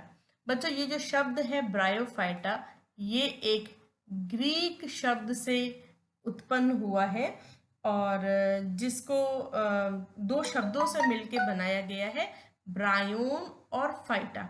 ब्रायोन का अर्थ होता है मॉस और फाइटा का अर्थ है पादप, यानी कि ऐसे पादप जो मॉस के जैसे दिखाई देते हैं। तो मॉस के समान दिखने वाले पादपों को ब्रायोफाइटा कहा जाता है। ठीक है, ये पादप जगत के उभयचर हैं। उभयचर या एम्फीबियंस किसको कहते हैं? एम्फीबियंस जंतुओं का एक वर्ग है, जिसमें मेढक एक बहुत अच्छा उदाहरण है। तो ये ऐसे जंतु होते हैं जिनको अपना जीवन चक्र पूरा करने के लिए जलीय और स्थलीय दोनों आवासों की आवश्यकता होती है। ठीक है, यानी कि पानी भी चाहिए और लैंड भी चाहिए, जमीन भी चाहिए, तभी इनका जीवन चक्र पूरा होता है। तो ठीक उसी तरह से ये जो हमारे ब्रायोफाइटा पौधे हैं, इनको भी भूमि और उसके साथ ही साथ में जलीय वातावरण या जल की अतिरिक्त अधिक मात्रा की आवश्यकता होती है। इसीलिए जीवन चक्र पूरा करने के लिए भूमि और जल दोनों आवश्यक है। इसीलिए हम इनको ब्रायोफाइट्स को पादप जगत के उभयचर या एम्फीबियंस कहते हैं। ब्रायोफाइट्स हमेशा बहुत ही नम, आर्द्र और छायादार स्थान पर पाए जाते हैं। ये स्वपोषी पादप हैं, है ना, अर्थात ये प्रकाश संश्लेषण करके अपना भोजन स्वयं बनाने का कार्य करते हैं। क्लियर? चलो नेक्स्ट चलते हैं। इनकी जो प्लांट बॉडी है, पादप काय है, वो थैलस के समान है। थैलस शब्द का अर्थ क्या है वो हम पिछले वीडियो में पढ़कर आए हैं, यानी कि थैले के समान, है ना, थैलस, जिसमें विभिन्न प्रकार के पादप अंग, जड़, तना, पत्ती का कोई विभेदन नहीं है। लेकिन बच्चों, यहाँ थोड़ा सा अंतर होता है कि ये जो ब्रायोफाइट्स हैं, इनमें शैवाल की अपेक्षा थोड़ा सा विभेदन पाया जाता है। थोड़े से विभेदन का क्या अर्थ है? इसका अर्थ है कि इनके पास में मूल सम, दूसरा शब्द आता है पत्ती सम, और तीसरा शब्द आता है तनासम संरचनाएं। तनासम संरचनाएं पाई जाती हैं। अब ये क्या मतलब है? मूल सम यानी कि जड़ के जैसी, पत्ती सम यानी पत्ती के जैसी, और तना सम यानी तने के समान। तो हमें जो संरचनाएं यहाँ दिखाई देती हैं, जो विभेदन दिखाई देता है, तो ऐसा प्रतीत होता है कि जड़, तना, पत्ती सब कुछ उपस्थित है, लेकिन वास्तव में ये जड़, तना और पत्ती नहीं होती, बल्कि उनके समान संरचनाएं होती हैं। तो ब्रायोफाइट्स में जो थैलस है वो थोड़ा सा विभेदित है, लेकिन फिर भी है वो थैलस ही, यानी कि जड़, तना और पत्ती अनुपस्थित है। ठीक है, इनके समान संरचनाएं उपस्थित है। चलो आगे चलते हैं और देखते हैं ये अपना जीवन चक्र कैसे पूरा करते हैं। तो सबसे इम्पोर्टेंट पॉइंट कि इनकी जो मुख्य पादप काय है वह अगुणित है। तो मैं यहाँ देखो जीवन चक्र बना रही हूँ, तो मुख्य पादप काय अगुणित अगुणित है, यानी कि हम इसको क्या कहते हैं? गैमिटोफाइट कहते हैं। ठीक है, तो ये हमारा युग्मकोद्भिद या गैमिटोफाइट। अब देखो, इस गैमिटोफाइट प्लांट के ऊपर दो तरह के जनन अंग, नर और मादा जनन अंग विकसित होंगे। तो जो नर जनन अंग हैं वो कहलाते हैं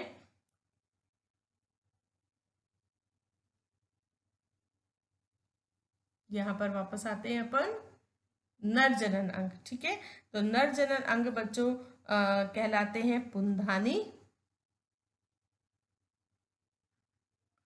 पुंधानी इसको कहते हैं एंथ्रीडियम। ठीक है, और जो मादा जनन अंग होते हैं यहाँ पर, वो बच्चों कहलाते हैं स्त्री धानी। ठीक है, जिसको हम कहते हैं आर्कीगोनियम। तो अब ये जो नर और मादा जनन अंग हैं, ये युग्मक बनाएंगे, नर युग्मक और मादा युग्मक। तो ये हो गया नर युग्मक और ये बन गई हमारी मादा युग्मक अंडकोशिका। तो इनके बीच में निषेचन होगा, इन दोनों का संलयन होगा, जिसको हम क्या कहते हैं, निषेचन। तो देखो हैप्लॉइड, हैप्लॉइड से ये हैप्लॉइड युग्मक बने थे, अब इनका संलयन हो गया, निषेचन हो गया। निषेचन के फलस्वरूप बच्चों युग्मनज यानी कि जाइगोट बनता है, जो कैसा होता है, द्विगुणित होता है। अब ये जो द्विगुणित जाइगोट है ये स्वतंत्र नहीं होता, बल्कि ये युग्मनज जो बना है ये स्वतंत्र नहीं होगा। अब ये युग्मनज एक स्पोरोफाइट का निर्माण करेगा, ये कहीं नहीं जाएगा, ये इस गैमेटोफाइट के ऊपर ही रहेगा।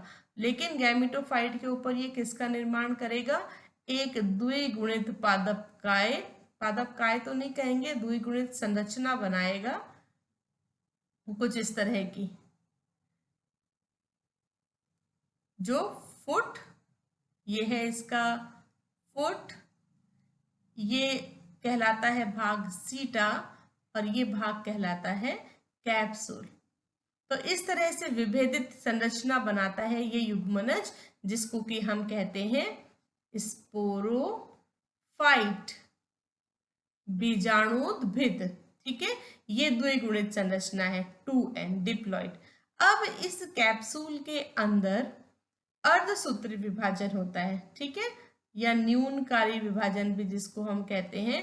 और अर्धसूत्री विभाजन के फलस्वरूप वापस अगुणित स्पोर यानी कि बीजाणु उत्पन्न होते हैं, और ये स्पोर वापस अंकुरित होकर गैमेटोफाइट का निर्माण करते हैं। तो इस तरह से बच्चों इनका जीवन चक्र चलता रहता है।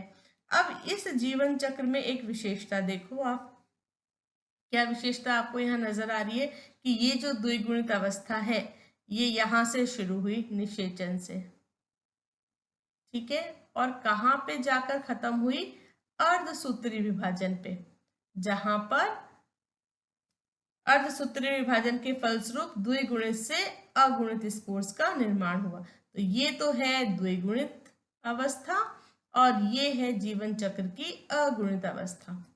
ठीक है, तो ऐसा जो जीवन चक्र होता है, ऐसा जो लाइफ साइकिल होता है वो कहलाता है डिप्लोहैप्लॉन्टिक लाइफ साइकिल या द्विगुणितक अगुणितक जीवन चक्र।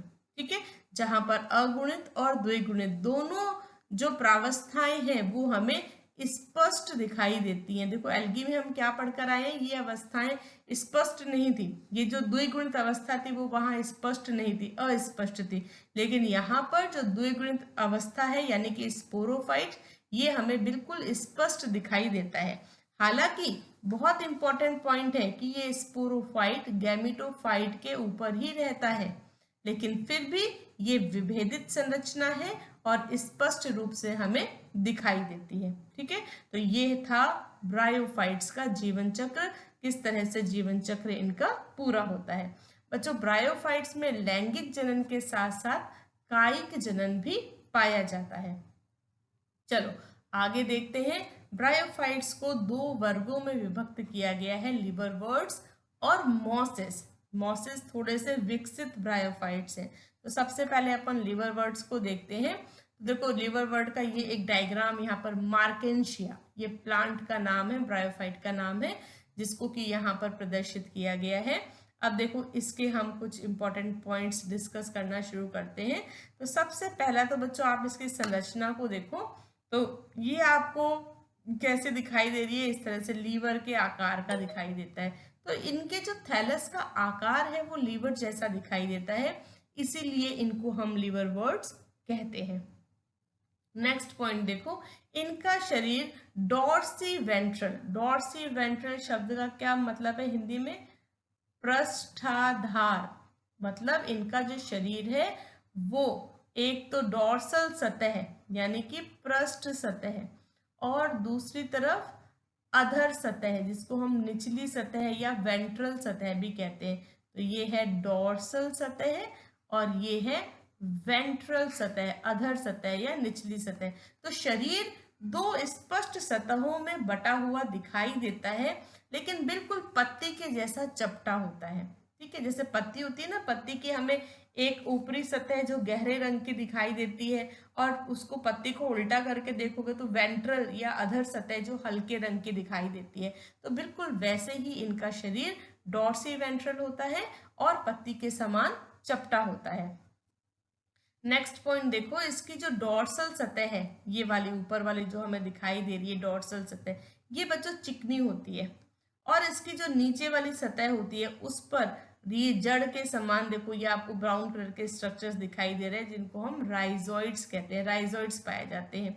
राइजोइड्स एक कोशिक होते हैं और अशाखित होते हैं, यानी कि इनमें किसी तरह की कोई शाखा नहीं होती, यानी कोशिकाओं का कोई विभाजन नहीं होता, एक कोशिक संरचनाओं के रूप में ये पाई जाती हैं। ठीक है, चलो नेक्स्ट पॉइंट देखते हैं। इनमें जनन अंग डॉर्सल सतह पर विकसित होते हैं और एक विशेष शाखा में विकसित होते हैं। देखो यहाँ पर आपको ये एक डॉर्सल सतह से निकली हुई शाखा दिखाई दे रही है। ये जो ब्रांच है, ये स्टेम लाइक स्ट्रक्चर है, ये कहलाता है बच्चों आर्किगोनियोफोर।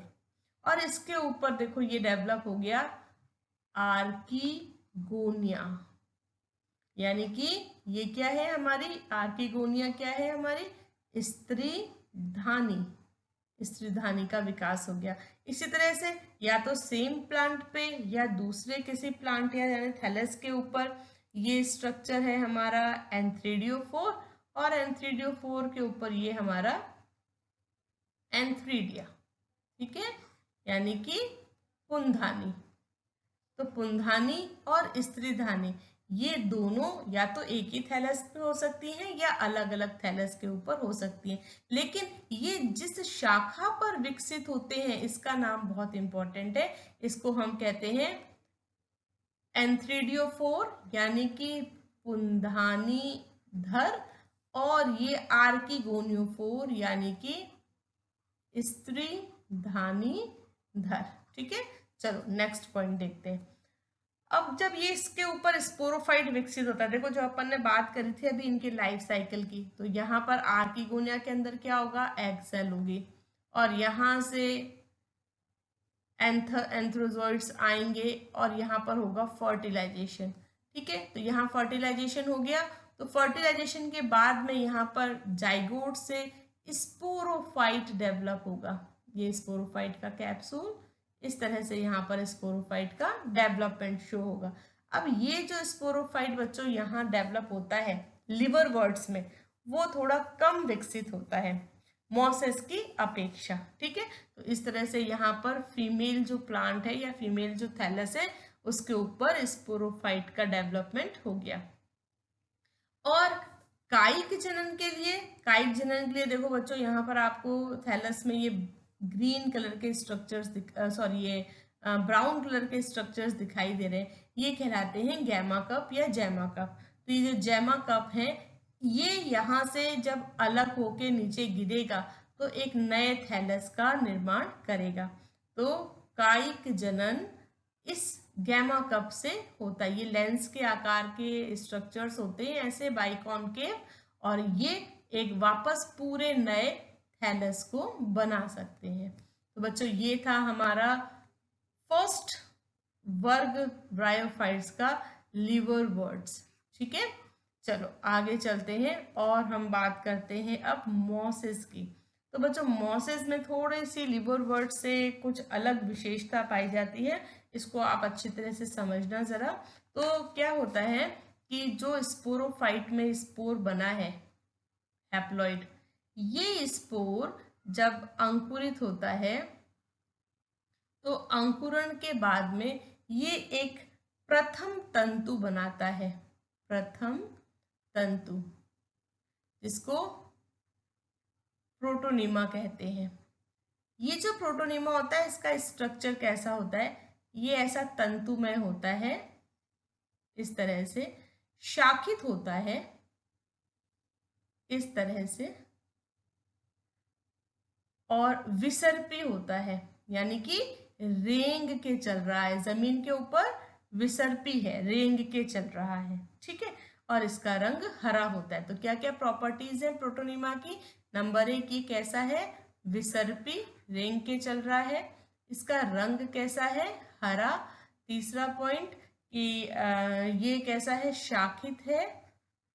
और चौथा पॉइंट, ये एक तंतु के समान दिखाई देता है।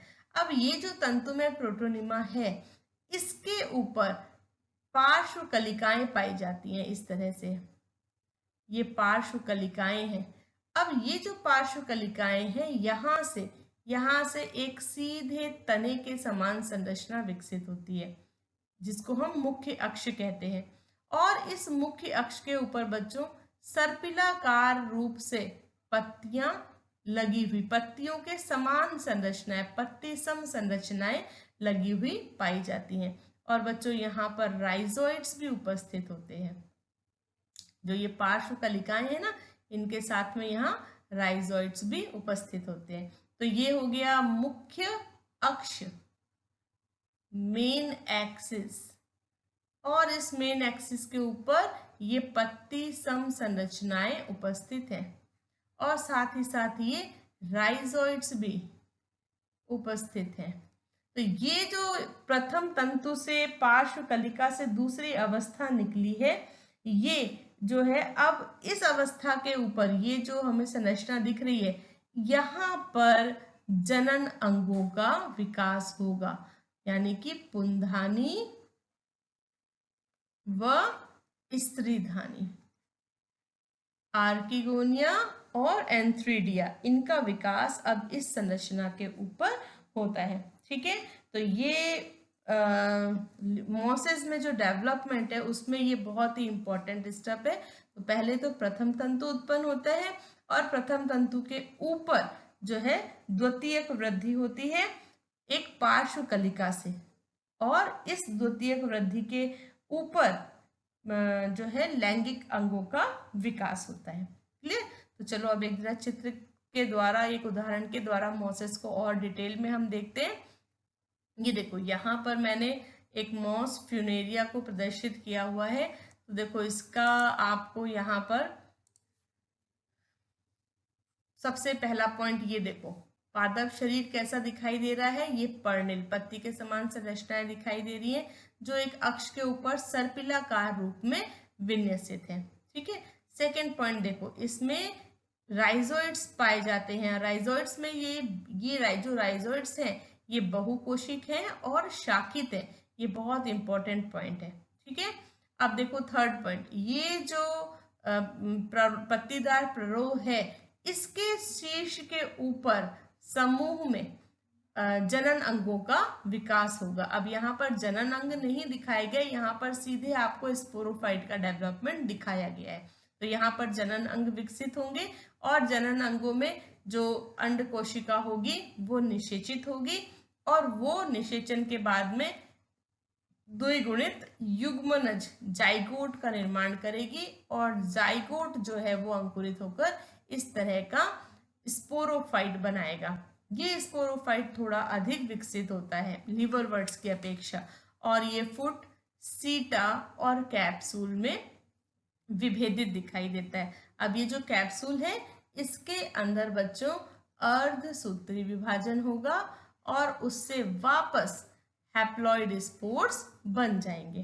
ठीक है, और यहाँ पर देखो कायिक जनन, कायिक जनन कहाँ से हो रहा है बच्चों, प्रोटोनिमा से। प्रोटोनिमा के विखंडन से कायिक जनन भी होता है। तो यहाँ पर गैमा कप्स या जैमा कप्स उपस्थित नहीं है, और प्रथम तंतु जो है प्रोटोनिमा, उसके विखंडन से जो है हमारे नए मॉस का निर्माण हो जाएगा। ठीक है, अब चलते हैं आगे। तो यहाँ पर मैंने बच्चों लिवरवर्ट्स और मॉसेस का पूरा एक तुलनात्मक अध्ययन दिया है, जिसके सारे पॉइंट्स को आप कंपेयर करके पढ़ सकते हो। ये पॉइंट्स वही हैं जो मैंने आपको पीछे समझाए हैं। एक बार इसको रीड आउट कर लेते हैं। देखो, थैलस का आकार कैसा है, लीवर जैसा। यहाँ पर पादप शरीर हमें पर्णिल दिखाई देता है, और पत्ती के समान की संरचनाएं एक अक्ष पर विन्यसित होती हैं। शरीर डॉर्सी वेंट्रल और चपटा होता है, और इसमें डॉर्सल सतह चिकनी होती है, और वेंट्रल सतह पर राइजोइड्स पाए जाते हैं। और यहाँ पर भी राइजोइड्स होते हैं, लेकिन अंतर क्या है, इसमें राइजोइड्स एक कोशिक और अशाखित है, यहाँ राइजोइड बहुकोशिक है और शाखित है। जनन अंग डोर्सल सतह पर एक विशेष शाखा पर विकसित हो रहे हैं जिनको पुंधानीधर या स्त्रीधानीधर कहते हैं, और यहाँ पर जनन अंग पत्तीदार प्ररोह की शीर्ष पर विकसित हो रहे हैं। स्पोरोफाइट कम विकसित है, यहाँ ज्यादा विकसित है। कायिक जनन के लिए जैमा कप्स होते हैं और यहाँ पर प्रोटोनिमा के विखंडन से कायिक जनन होता है। तो ये लिवरवर्ट्स और मॉसेस में अंतर है। इसके साथ ही आप दोनों का एक एक डायग्राम भी यहाँ पर बना सकते हो अगर आपसे इस तरह का क्वेश्चन पूछा जाता है तो। क्लियर? चलो अब लास्ट पॉइंट अपन ब्रायोफाइट्स का कवर करते हैं कि ब्रायोफाइट्स का महत्व क्या है। तो बच्चों ब्रायोफाइट्स जो पौधे हैं ये सक्सेशन इकोलॉजिकल जो सक्सेशन होता है, जहां पर कोई भी जो बेयर लैंड होती है, मतलब कोई बंजर जगह है जहां पर कभी कोई पौधा नहीं था पहले, तो ऐसी बेयर लैंड या चट्टान के ऊपर लाइकेन्स के साथ मिलकर ये मिट्टी का निर्माण करते हैं। यानी बेयर लैंड को ये किसमें कन्वर्ट करते हैं, धीरे धीरे सॉइल में कन्वर्ट करते हैं, मिट्टी में कन्वर्ट करते हैं, और इस मिट्टी को ये तैयार करते हैं कि इसके ऊपर दूसरे पादप उग सकें। ठीक है, तो सक्सेशन के क्रम में जो सबसे पहले जो पायनियर स्पीशीज होती है, मतलब सबसे पहली जो पादप प्रजाति होती है, तो वो लाइकेन्स के साथ में ये ब्रायोफाइट्स होते हैं। तो ये इनका बहुत ही महत्वपूर्ण इकोसिस्टम में रोल है कि ये हमारे लिए मिट्टी का निर्माण कर रहे हैं, और वो भी कैसी जगह जहां पर कोई पौधा नहीं उग रहा है। ठीक है, देखो सेकंड इसका महत्व देखो, इनकी जल धारण क्षमता बहुत ज्यादा होती है। लगभग जो इनका खुद का जो बॉडी वेट होता है ना, उससे लगभग 24-25 गुना ज्यादा इनके अंदर पोटेंशियल होता है कि ये इससे भी ज्यादा पानी को स्टोर कर सकते हैं। ठीक है, तो इतना सारा पानी स्टोर करने के कारण इनका प्रयोग पैकिंग मटेरियल के रूप में किया जाता है। तो ये बहुत सारे जीवित पौधों को अगर कहीं एक जगह से दूसरी जगह ट्रांसपोर्ट करना है तो उन जीवित पौधों की पैकेजिंग के ये काम आते हैं। साथ ही साथ कांच का जो सामान होता है उसको भी पैक करने के काम में इनको लिया जाता है। थर्ड पॉइंट देखो, स्फैग्नम एक ब्रायोफाइट है और ये पानी में पाया जाता है। तो पानी में इसके अवशेष जो हैं वो जलाशय की या पानी की तली में इकट्ठा होते जाते हैं और धीरे धीरे कई सालों में कालांतर में वो जमा होते जाते हैं और पीट कोयले का भंडार बनाते हैं। पीट एक कोयले का प्रकार है, तो ये धीरे धीरे कालांतर में ईंधन में बदल जाते हैं। तो इनका ये बहुत ही आर्थिक महत्व है। अब चूंकि ये एक तरह के पौधे हैं इसलिए बहुत से कीट और जंतु इनको आहार के रूप में भी खाते हैं। खास करके इनके जो कैप्सूल्स होते हैं वो छोटे छोटे जो कीट हैं, इंसेक्ट्स हैं, उनका प्रिय भोजन होते हैं। ठीक है, अब ये पौधे कुछ सूचक की तरह भी काम करते हैं, मतलब ये कुछ ऐसे विशेष स्थानों पर उगते हैं जहां पर हमें कुछ विशेषताएं दिखाई देती हैं, जैसे मार्सिया, यहाँ आ की मात्रा और लगाना, मार्सिया और फ्यूनेरिया ये उन्हीं स्थानों पर बहुतायत से उगते हैं जहां मिट्टी में तांबा बहुत अधिक मात्रा में होता है। तो ये एक सूचक है कि यहाँ पर अगर ये स्पीशीज उग रही है तो इसका मतलब है यहाँ पर तांबे की मात्रा ज्यादा है। इस तरह से ब्रायम, ये जो एक ब्रायोफाइट है, ये ऐसे स्थानों पर उगता है जहां पर भूमि क्षारीय होती है। तो इस तरह से ये कुछ सूचक की तरह भी पर्यावरण में अपनी भूमिका निभाते हैं। तो बच्चों ये था डिटेल ब्रायोफाइट्स का। आशा करती हूँ आपको पूरा समझ में आया होगा, और फिर भी कहीं कोई प्रॉब्लम हो तो कमेंट बॉक्स में कमेंट करके आप मुझे बता सकते हैं। मिलते हैं नेक्स्ट वीडियो लेसन में।